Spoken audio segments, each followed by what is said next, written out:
Hello mga ka-soulmate, Manishma. Magluluto tayo ngayon ng Pilpil Memory o stuffed red bell pepper. Ito po ang pagkain nila pag Shabbat, mga Jewish people dito sa Israel.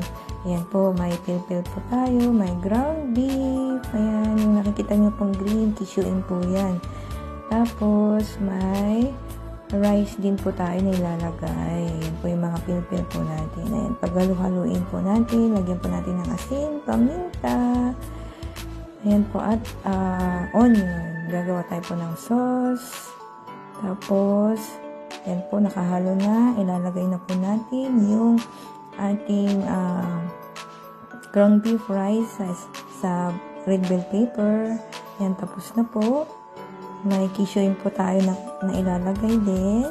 Yan, napaka-cute tignan. At yan na po ang ating Pilpil Memory o stuffed red bell pepper. Napakasarap. Salamat. God bless.